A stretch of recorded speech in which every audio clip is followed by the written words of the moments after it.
Vice chairman साहब, I am sorry कि मैं इस सेशन का ज़्यादा हिस्सा अटेंड नहीं कर पाया जम्मू कश्मीर के इलेक्शन की वजह से।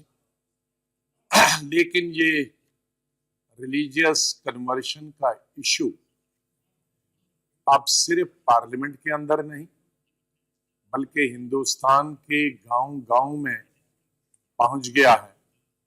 और मैं रात को पढ़ रहा था एक न्यूज़पेपर जिसमें अमेरिका को कोट किया गया है स्पोक्स पर्सन को कि they are watching this religious conversion very keenly. उसका मतलब है कि ये भारत की सीमाओं के बाहर अब अमेरिका तक इशू पहुंचा है। रिलीजियस कन्वर्शन कोई पहली दफा नहीं हुई, दुनिया भर से जब से दुनिया बनती है तब से होती है। लेकिन अपनी मर्जी से अपनी please I will handle please अपनी विल से अपनी मर्जी से कॉन्स्टिट्यूशन के तहत उसे है, लेकिन लालच से जबरदस्ती, चाहे वो पैसे की लालच हो, वो राशन कार्ड की लालच हो, वो बीपीएल कार्ड की लालच हो, ये अनकॉन्स्टिट्यूशनल भी है, अनलॉफुल भी है और क्रिमिनल ऑफेंस भी है और अनएथिकल भी है। ये तमाम चीजें जब कोई व्यक्ति करे तो हमारे भारत की ताकत, ये 125 करोड़ की जो ताकत है वो सभी समुदाय, हिंदू, मुस्लिम, सिख, ईसाई, जैन, मत, इसकी ताकत। माननीय, हमें खुशी होती है कि माननीय प्रधानमंत्री जब विदेश जाते हैं उनका स्वागत होता, लेकिन ये स्वागत तभी होता कि वो हिंदुस्तान के कंपोजिट कल्चर को, हिंदुस्तान के मल्टी रिलीजियस कंट्री को रिप्रेजेंट करते हैं, तब जाके उनकी वो इज्जत और आदर होती है। कुछ अरसे के लिए उन पर वो संदेह थे, तब लोगों ने वो इज्जत नहीं दी, आप भी जानते।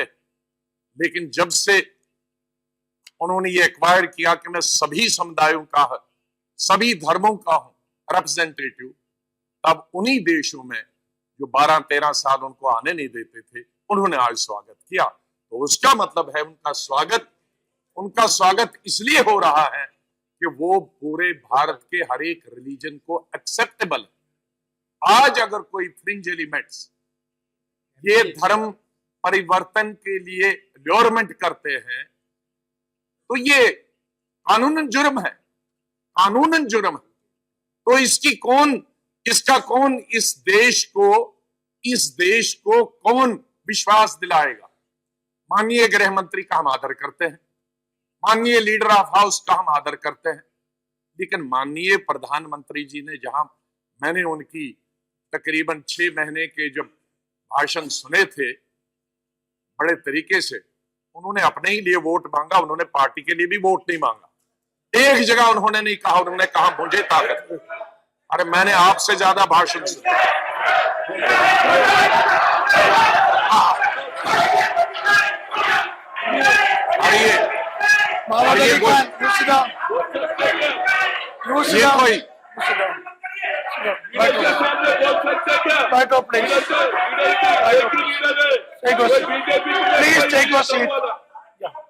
माननीय प्रधानमंत्री का आदर करता हूं, अपने लिए वोट मांगना कोई डेरोगेटरी नहीं है। Don't do that. कोई अपने लिए वोट मांगना कोई एंटी नेशनल और कोई जुर्म बात नहीं है। मैं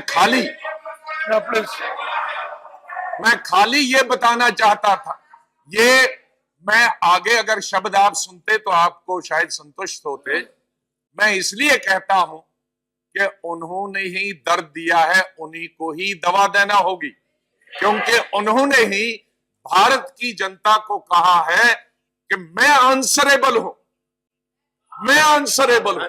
मुझे ताकत दे दो, मुझे शक्ति दे दो। तो आज वो वोट लेने के लिए ये नहीं कह सकते हैं कि मैं आंसरेबल हूं, और जब आंसर देना हो तो फिर दूसरा आदमी दे दे। अब उन्हीं को आंसर देना होगा, उन्हीं को विश्वास देना होगा भारत की जनता को कि मैंने आपका वोट प्राप्त किया है और मैं ही इस देश के हिंदू, मुस्लिम, सिख, ईसाई, बुद्ध, जैन को यह विश्वास देता हूं कि मेरी प्रधानमंत्री में तुम सुरक्षित हो, तुम्हारा रीजन सुरक्षित है।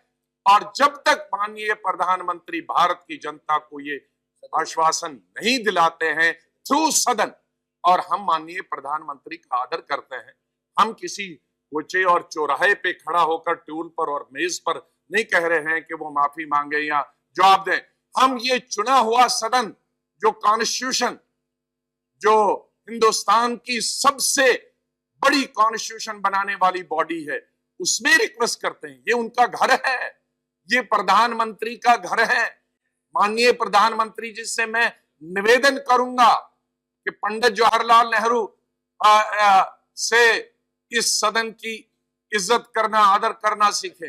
माननीय प्रधानमंत्री और इस सरकार के हित में जाता है कि वो इसका समाधान निकाले और भारत की जनता को आश्वासन दिलाएं कि हम सब उनका धर्म और रिलीजन प्रोटेक्ट है और ये सरकार उनको प्रोटेक्ट करेगी। यही मेरा इस साजिश के पीछे इंडिया है और आज ये मगरमच्छ के आंसू बहाने वाला मोदी, नवाज शरीफ को खून करने वाला, ये असल मुजरिम